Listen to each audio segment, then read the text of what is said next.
I fired one alpha, and they sent me another, twice as dangerous and 3 times as attractive. There's something incredibly satisfying about watching a 6'4" growling CEO sign his own resignation, especially when he still has fangs peeking through from the last time he lost control in the boardroom. "You'll regret this," he snarled. I smiled sweetly and pushed the document closer to him across the glossy table. "You already do." The conference room was all glass and silence now. The city stretched beneath us like it didn't care that another alpha had just been dethroned. Second one this year. 4th since I started here. I gathered the files into a neat stack just as Theo burst in with 2 coffees and 0 timing. "Tell me you didn't make him cry," he whispered, handing me my triple espresso. "He didn't cry," I said, sipping. "But I think the conference table might need new legs." Theo looked impressed. "Honestly, at this rate, you should start collecting trophies. Alpha heads on pikes, office edition." I ignored him and turned back to the room. One chair now empty. One crisis averted. One problem solved. For 5 minutes, tops. Because then the elevator pinged, and he walked in. Dark suit, impossibly tailored, black tie like a slash of midnight, sharp jaw, pale eyes, and the kind of walk that said he owned every inch of the floor, including mine. I didn't know who he was, but I didn't like how he looked at me, like I was already his. He didn't introduce himself. He just walked straight to the head of the table, the same chair I'd just vacated, and dropped a thin folder in front of me. My name was printed on the front in sleek, bold font. "Joy Lynn," he said smoothly, his voice deep enough to vibrate in my bones. "I hear you like firing your bosses." I leaned back slowly. "Only the ones who need it." He smiled. It wasn't warm. It wasn't cold either. It was calculated. "Well," he said, sitting down across from me, "I do like a challenge." That was the moment I realized Lycroft Dynamics hadn't left the position open for long, and that I might have just walked from one wolf into the jaws of something smarter, much smarter. The glass doors whispered shut behind us as Theo and I exited the room. "What the hell was that?" he hissed, glancing over his shoulder like we'd just spoken to a god in a tailored suit. "That," I muttered, heart still thrumming, "is our new CEO." "Since when?" "Since 5 seconds ago." "Well, damn." He paused, then added with a gleam in his eye, $10 says you either kiss or kill him by next month." I didn't answer, because the look Dax, if that was even his name, had given me when I stood my ground across the table, that wasn't a man planning to be fired. That was a man preparing to hunt, and I had a sinking feeling I'd just been marked. For someone who just claimed the top of the pack, Dax didn't bark. He watched. Like a sniper. By the time I made it back to my office, he'd already replaced every framed motto on the executive floor. My favorite, "PR isn't about truth, it's about timing," was missing. In its place, nothing. Just clean walls. Clinical. Tactical.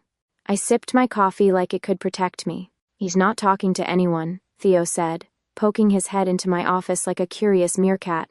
"Just floating, like a ghost, or a panther, one of those expensive predators from a nature documentary. You know, the kind that makes everyone else wear deodorant." I raised an eyebrow. "Panther? Okay, fine, lethal librarian." He flopped onto the couch with a dramatic sigh. Anyway, the intern just fainted in the copy room after making eye contact. So, that's the vibe. I rolled my chair toward the glass and looked out at the open space. The staff were quieter today, as if even the walls were holding their breath. In the middle of it all, Dax. Still. Observing. Leaning slightly against the edge of someone's desk like it belonged to him, and speaking just low enough that no one else could hear. He didn't need to dominate the room. He was the room.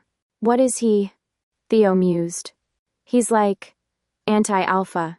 Or worse." I turned. "Worse?"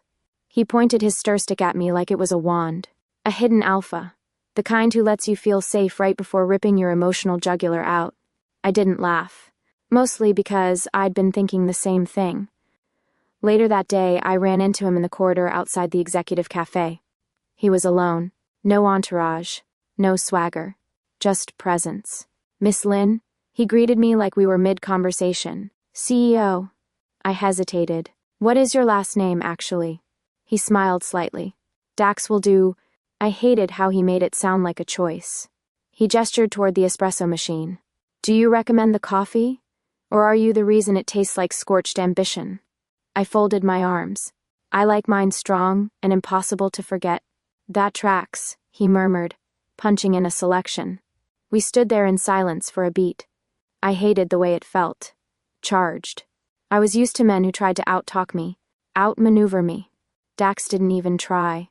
He just waited. Which was worse. Before I could say something sharp, a woman emerged from the side hallway. Perfectly pressed blouse, dark bob, clipboard in hand. Your schedule, she said, handing it over without glancing at me. Thank you, Lori, he said. She nodded once, and was gone. Not a word wasted. I blinked. She your shadow? She's my sword, he said simply. Charming. Back at my desk, I stared at the ceiling for a long time after Theo left. Something about Dax's stillness scratched at the back of my mind. Something half-remembered. I hated that. I hated not having the upper hand. I hated the way my stomach had fluttered in that too-quiet corridor. This wasn't some pheromone game. I wasn't some pup just discovering alpha scent. I was 30, damn it, and I'd built my career with a steel backbone and no time for fairy tales. So why did I feel like he'd just stepped out of one? A dark one. With teeth. I got the message just before 6. Dax, my office. Now. Just a conversation. Just a conversation. From a man who hadn't spoken more than 10 words to me in 2 days. From a man who had already started shifting the currents of the entire building without lifting his voice once. The elevator ride was slow. Purposefully so, I was convinced. The kind of slowness that makes you overthink every step you've ever taken. I stepped into his office expecting glass, chrome, and control. And I got all 3. But dimmed. The lights were low.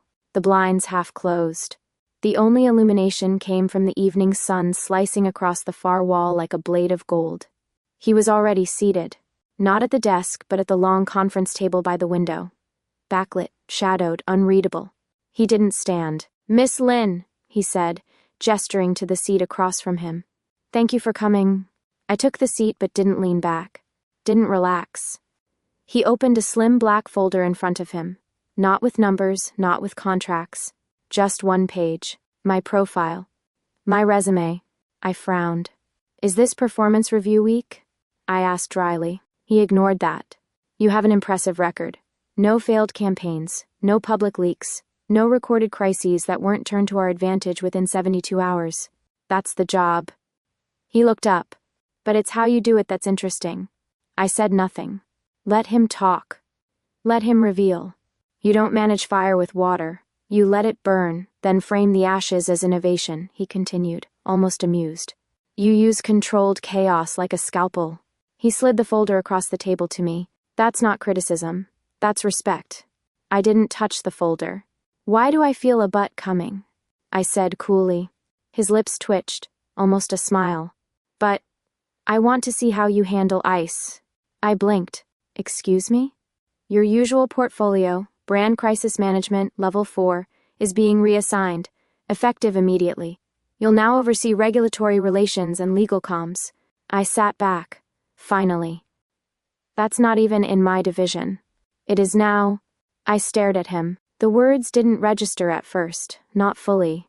I'd spent years building my reputation on high pressure, high visibility disasters.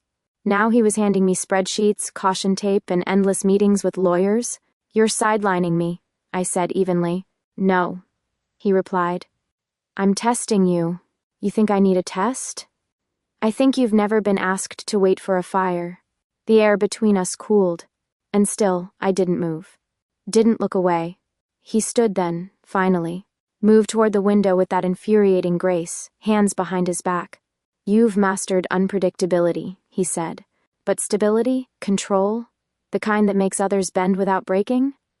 That's alpha work, Miss Lynn. I rose too. Quietly. Carefully. I don't need to prove I'm an alpha, I said.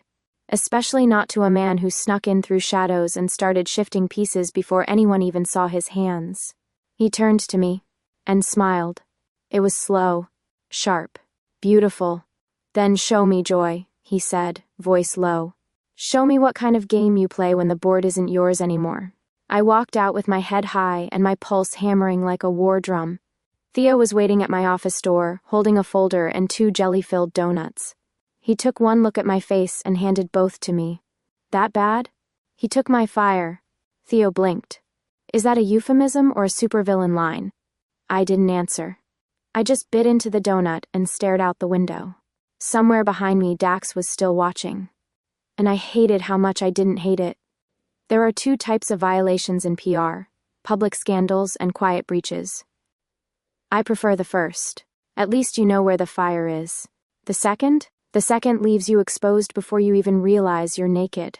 Okay, Theo whispered, tapping furiously at the screen in the server room. This isn't a bug. Someone's been in your file. My file? I frowned, stepping closer. You mean my inbox? No, I mean you. Your HR record. Internal notes. Medical tags. Clearance flags. All of it. He angled the screen so I could see. Access logs. Timestamps. And whoever it was, they didn't cover their tracks very well. I scanned the list. The most recent login?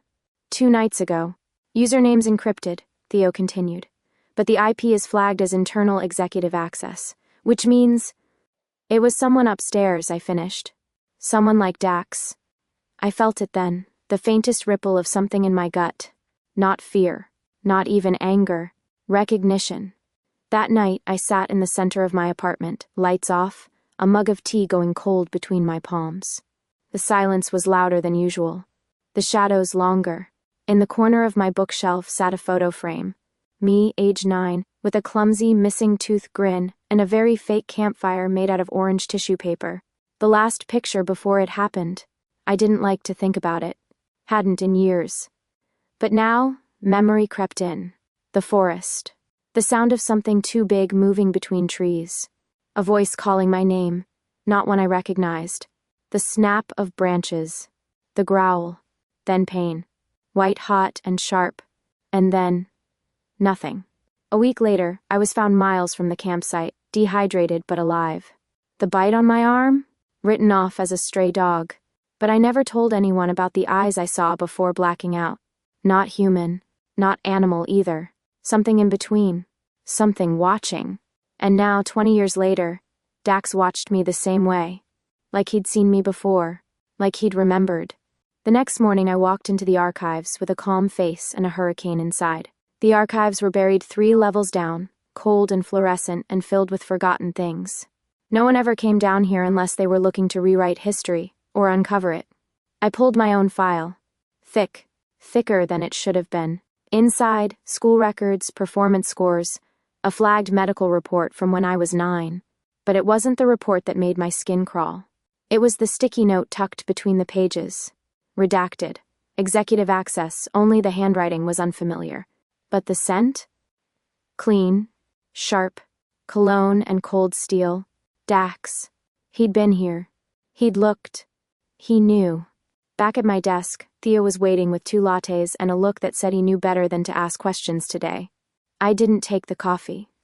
I stared out the window, watching the clouds roll in over the city skyline. Dax moved through the halls like he belonged to them. Like they whispered to him, not the other way around. He hadn't confronted me. Hadn't said a word. Which meant one thing. He was waiting. For what? I didn't know. But I was done waiting back. If he wanted to play this game, fine. I'd find out what he knew. Before he used it. Before he used me. Because there were only 2 ways this ended. I figured him out. Or he devoured me whole. And I've never liked being prey. I hadn't planned to go. Corporate events were predictable. Too much perfume, too many champagne flutes, and the same 3 conversations recycled over background jazz. But Theo had other ideas. You have to go, he insisted, practically dragging me out of my office. This isn't about schmoozing, it's strategy. I don't do ballroom politics, I muttered, pulling at the zipper of my dress. You don't have to, he said, eyes gleaming. Just be seen. High ground, remember? If you don't stand above him, he'll climb over you. The elevator opened with a chime that felt too final. I stepped out into glass and gold. The top floor of Lycroft's tower had been transformed. Chandeliers dripped from the ceiling like frost. The entire western wall was one endless window, revealing a skyline painted in dusk. Music floated in from nowhere, and laughter rose in polished waves. And in the center of it all, Dax. Dressed in charcoal black, tie loosened just enough to look effortless. He stood near the grand piano, speaking to a board member like he was born in tuxedo silk and half-truths. His eyes found me the moment I stepped in. Of course they did. Joy, he said later, stepping into my path with the calm confidence of a man who never heard no. Dax, I replied, nodding. You look. He paused, gaze flicking over the navy silk of my dress, the bare skin at my shoulders.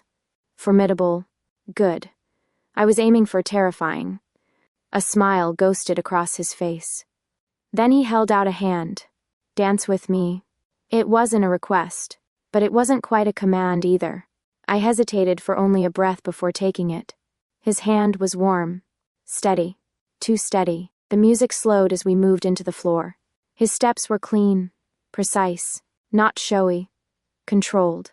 Just like him. I hated how naturally our bodies found rhythm. How easily he led. But I didn't follow blindly.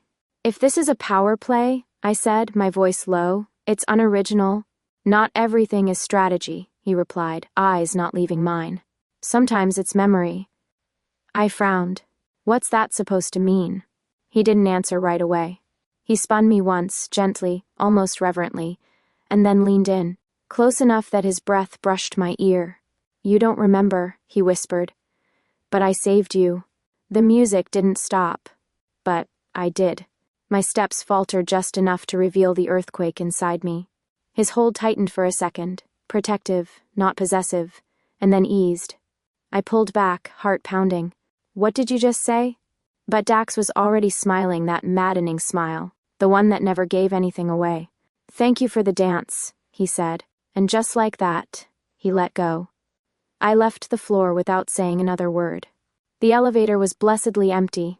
I hit the button and stared at my reflection in the metal doors, searching for something. A crack? A clue? Saved me? From what? From who? The memories nipped at me like shadows under skin. Something in the woods. Something watching. And now he was here. Not chasing me. But circling. And if he thought I'd play pawn again, he had another thing coming. I didn't intend to go to his apartment. I just wanted answers. But Dax had a way of making you cross lines you didn't remember deciding on. Top floor, he said simply, holding the elevator for me as if it were the most normal thing in the world. I didn't speak on the way up. Not when he opened the door to a place that was all black steel, tall windows and controlled silence. Not when he poured 2 glasses of something amber and expensive and handed me one without asking. Only when he walked to the wall and pulled out a file, a physical one, thick and locked, did I finally say, talk. He didn't look surprised. He just laid the folder on the kitchen island and flipped it open. Inside were photos, not of me now, of me at 9 years old, standing at a campsite, laughing. Then another, blurry and dark. Me unconscious, bloodied arm exposed. Then came the reports. Subject used as environmental anchor. Operation N Delta. Status, disbanded due to breach. My breath hitched. What is this? He turned one page slowly. The night you were attacked, he said quietly, wasn't an accident. I looked at him sharply. He continued. You were brought into a controlled perimeter. It was a trap. For someone we'd been hunting for years. Someone powerful enough to evade us. Me? I was the trap? He nodded. You were bait. A beat of silence passed. Then I laughed. It wasn't a pretty sound. You're telling me a government-level werewolf operation used a kid as live bait? No, he said. They did. I disobeyed. That's why you're alive. He pulled out the next item from the folder. A crumpled old field map. A red X marked a clearing in the woods. I was supposed to wait, he said, until the target showed. But I got there early. I saw them leave you. Walk away. His jaw clenched. So I broke protocol. I got you out. Then disappeared, I said bitterly. I didn't have a choice. He looked at me then, really looked, and for the first time there was no shield in his eyes. Just wait. Just memory. I left because I was marked too. Not just by them, by what I'd done. But I never forgot. I folded my arms to keep from shaking. And now you're back. Why? Why now? He closed the folder. Neatly, deliberately, because I found a pattern. Reports, signatures, evidence that some of the same people are still operating. Here, inside Lycroft, using the company? I asked. He nodded once. As a front. As cover. And you, he met my gaze. You're the only link to what happened that night. You were supposed to die. You didn't. That means something. I swallowed hard. So what? I'm just part of the case file? No. He stepped closer. You're the key. He paused. And I'm not leaving you again. I should have walked out right then. Instead, I found myself staring down at the old photos, tracing the corner of a page with my fingertip. My voice was low, but steady. Did you know it was me? When you first walked into that boardroom? I knew, he said. The second I saw your eyes. Later that night, I went into the restricted archives. I used my clearance, cross-referenced everything he'd shown me. It all checked out. The same signature from my old medical file was buried in a recent security report. Same hand. Same initials. Same ghost. Except now I knew it had never been a ghost. It had always been a hunter. And maybe, once, a protector. Back in my apartment, I stood under the kitchen light and stared at my reflection in the microwave door. I didn't feel like a key. I felt like a loaded weapon someone forgot to disarm. But Dax had made one thing clear. He wasn't here to use me. Not anymore. He was here to fight beside me. And for the first time in a long time, I wasn't sure which scared me more, the fight ahead, or the fact that I didn't want him to go. The rain hadn't started when I stepped onto the rooftop training deck. But the storm was coming. I could feel it in my ribs. The city glimmered below like a sleeping giant, unaware that its wolves were at war above its head. Dax was already there. Sleeves rolled, shirt half unbuttoned, breathing steady as he worked through a sparring routine against a weighted dummy. Calm. Collected. Like the man who had just flipped my entire past upside down, wasn't affected at all. He looked up when I came closer. You shouldn't be here, he said. Too late, I snapped. You wanted to talk? Let's talk. He stilled, but didn't speak. Waiting. Again. I saw the file. I saw everything, I said. And I still don't know what's real with you. Every time I think I'm getting a straight answer, you shift direction. Joy. Don't, I cut in. Don't say my name like it means something to you when all of this, I gestured wildly, could still be part of whatever plan you're running. The rain began. Soft at first, then faster, until it soaked my hair and clung to my spine like cold fingers. You think I'm manipulating you? He asked quietly. I laughed bitterly. I know you are. You've been 10 steps ahead from the start. I had to be, he said. I was trying to protect you. You don't protect people by lying to them. I never lied. And what do you call omission? What do you call putting me on ice while you circle me like I'm your chess piece? His jaw tightened. I didn't want to push you, he said. You don't respond to pressure. You retaliate. So I waited. Because the only way this works, us, this alliance, whatever it is if you choose it. I stared at him. Drenched, furious, unraveling. You keep saying it's about choice, I said. But you keep making them for me. Silence. Then thunder. And something else. I saw it before I heard it. A tremor in his hands, a flicker of something not human beneath his skin. His back curved slightly as he tried to hold it in, but his pupils had already blown wide and his breath had gone shallow. You're shifting, I said. Why? Because I'm angry, he ground out. Because I hate that you think I'm playing you, when I've done everything I can not to scare you away. Lightning cracked behind him. And for a second I saw it. Claws, not fingers. Canines pressing behind his lip. The monster under the mask. But he didn't step toward me. He stepped back, fighting it, shaking. I could lose control, he said. Right now. But I won't. Not in front of you. Not at you. The fury in me broke like glass. Because even when the wolf was pushing to the surface, he was still holding the line. For me, I stepped closer. I don't need a protector, Dax. I know. I don't need you to fix me. I know that too. The rain soaked through his shirt now. His chest was rising and falling fast. But the claws didn't come. The wolf didn't take. He let me in first. I don't trust easily, I whispered. And I hate needing anyone. Then don't need me, he said, voice raw. Just choose me. I didn't kiss him. Not yet. But I did take his hand. Claws retracted, fingers trembling, and laced mine through his. And he held on like it was the only thing anchoring him to the world. Maybe it was. By the time I returned to the office that night, the building had mostly emptied. Just the way I needed it. Silence exposes everything. Secrets echo louder when there's no background noise to hide them. I was halfway to my office when I smelled him. Cologne. Too familiar. Too rehearsed. Joy, Rive said behind me. I turned slowly. He hadn't changed. Still polished, still smug. But this time, the smugness had an edge. The kind that came with backing. You're not supposed to be on this floor, I said flatly. He held up a keycard. New privileges. I was reinstated. Special assignment. I crossed my arms. Under who? He smiled. Let's just say, the ones who know what this company really stands for. There it was. No name, no title. Just a whisper of the council that ran Lycroft behind the curtain.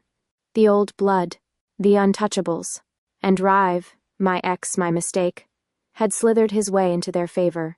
He took a step closer. You always liked being the smartest in the room, he said. But this time, you're not even in the room, Joy. Not really. They're closing in. And when the investigation hits your desk, no one will defend you. I didn't flinch. Instead, I leaned forward, smiled sweetly, and whispered, Then I guess I'd better make a scene before they do. Back in Dax's office, I dropped the news like a grenade. Rive's working for them, I said. They're planning to use me as the fall girl. Frame me for data breaches, compromised assets, maybe even accuse me of corporate espionage. Dax stayed silent for a moment, brows low, jaw clenched. Then we make them think they've already won. He looked at me, eyes sharp. Calculating. You want to run? I asked. No, he said. You're going to resign. I blinked. Excuse me? On paper, loudly, dramatically, publicly, I raised an eyebrow. And make it easy for them? No, he said again. You'll make it irresistible. You'll give them exactly what they want, on your terms. Theo practically bounced into my office when I told him the plan. I've been waiting years for you to fake a breakdown, he grinned. I'm not faking a breakdown.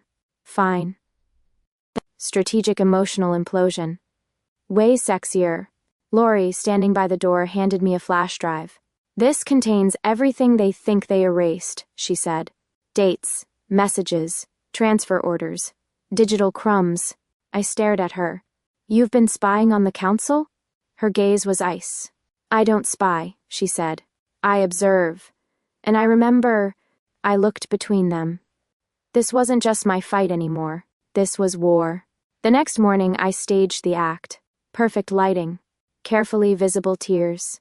A trembling voice just shy of a shout. I can't work under a man who manipulates and controls, I declared, flinging my resignation letter at Dax's desk in front of just enough accidental witnesses. Dax, of course, played his part. You're unstable, he said coldly. You've been compromised since the beginning. My hand almost twitched to slap him. The temptation was real. Instead, I turned, heels echoing off marble, and walked out like a woman scorned. Like prey, but I wasn't running. I was bait. Again. Only this time, I set the trap myself. The press center at Lycroft HQ had never been this full. Every screen glowed. Every seat taken. Wolves in tailored suits whispered behind perfectly polite smiles. Humans with microphones waited, ready to pounce. And I walked in wearing white. A statement. Unmarked. Unashamed. Untouchable. The podium was cold beneath my hands. The lights hot on my skin. But inside me, only stillness. The kind that comes before a thunderstorm. One breath. Then I spoke. 2 days ago, I resigned from this company. A murmur swept the room. I raised a hand. It fell silent again. Today, I return. Not because I changed my mind, but because I realized I've been fighting the wrong battle. Behind the stage, the screens flickered. Theo's cue. Lori's data. The first file opened, a time-stamped message chain. Council signatures. Transfer approvals, one of them, under my name, forged. The next, surveillance images. Rive, handing off a folder. The recipient, a councilman with a hidden agenda and too much ambition. More murmurs. This time louder. Good. I was told the bite I got as a child was a mistake, I said. That I was unlucky. That it was random. I held up my arm. A faint scar still ran along the inside of my wrist. A reminder. But it wasn't a curse. It wasn't an accident. A third image filled the screens. The old medical report. Redacted. Flagged. Labeled operational subject N Delta. My name was part of a file I never saw, I said. Because I wasn't a victim. I was a target. A tool. Now the murmurs became gasps. And I didn't stop. You've all been told that control makes you safe. That silence keeps the peace. But that silence was used to hide monsters in our own house. I looked straight at the cameras now. And I refused to be silent anymore. He stood in the shadows near the back, arms crossed, face unreadable. But his eyes, proud, not because I did what he asked, because I did more. Because I chose this moment, not as a move in his game, but as my own. The people who wanted me gone are still here, I said. But they're watching now. And they're afraid. The final image hit the screen, a list of names. Some crossed out, some circled, all marked. And they should be. Silence fell like snowfall. I let it hang for 3 full seconds before I stepped away from the podium. No applause, no outburst. Just wait, just truth. The kind that rewrites everything. Afterward, I didn't go back to my office. I went to the rooftop, because storms deserved open sky. The rain hadn't started yet, but it would. I heard the door open behind me. I told you you'd survive, Dax said quietly. I turned. You didn't know I'd burn the house down. He smiled. No, he admitted. But I hoped. He came closer. Slowly, like I might bolt. I didn't. I just looked at him. The man who'd once saved me, then vanished, then came back not as a savior, but as a partner. You're not standing in front of me anymore, I said. No, you're not pulling strings behind me. He shook his head. Then stand with me. Dax didn't hesitate. He reached for my hand, clasped it, and for the first time, the scar on my wrist didn't feel like a wound. It felt like a mark, one I chose to carry. The applause faded eventually, but the silence it left behind was heavier. I stood at the center of the office floor, the same polished space where wolves in suits once circled me like prey. Now they clapped, nodded, some even smiled. Respect, or relief, maybe both. Theo gave me a dramatic wink as he mouthed, legendary. Lori, arms crossed near the elevator, offered the smallest of nods. And still, I didn't move. Because while everyone else was seeing victory, I felt scorched, not broken, but burned through. Like everything false in me had been burned away and what was left was just real, raw, mine. I found Dax in my office. Of course he was there. The sun had dipped just far enough to flood the room in golden shadow. He stood by the window, hands in his pockets, gaze on the skyline. He didn't turn when I entered. You know, he said, we could leave. I leaned against the doorframe. Leave? He glanced back, his expression unreadable. You've proven everything you need to. We could walk away. Start somewhere new. Quiet. Simple. Quiet. Simple. Words I hadn't had the luxury of in years. But now? They didn't sound tempting. They sounded unfinished. I'm not leaving, I said. He nodded once, as if he expected that. But I could see the flicker of something behind his eyes. Disappointment? Regret? No, just understanding. I walked toward him, slowly, every step a release. I'm staying, I said, not because I need to fight. Not anymore. I'm staying because this place still needs rebuilding. He looked at me then, properly, and finally smiled. Not the sharp kind, not the calculating one. Just real. And I'm not staying alone, I added. That smile turned into something quieter, something softer. He stepped closer, not quickly, not dramatically, like gravity was simply doing what it was always meant to do. And when he stopped in front of me, he didn't say anything. He didn't ask permission, He just looked, waited, and I kissed him. Not like in movies. Not like in games. Like I meant it. Like we'd already fought all the wars, and this was the moment we finally lowered our weapons. Just lips. Warm, certain. No need for more. No need for less. When we parted, he didn't speak. He just pressed his forehead to mine, closed his eyes, and let out the kind of breath you only release when you've been holding something for far too long. Later, when the office emptied and the sun fell completely behind the buildings, I sat behind my desk again. Same chair. New weight. Theo popped his head in with a grin. You gonna kiss everyone you defeat? I rolled my eyes. Get out. He winked. Long live the Queen. When he was gone, I turned back to the city lights. Not to dream. Not to run. But to plan. Because I wasn't a pawn anymore. And I wasn't anyone's prize. I was exactly what he said I was. Not an alpha. But an equal.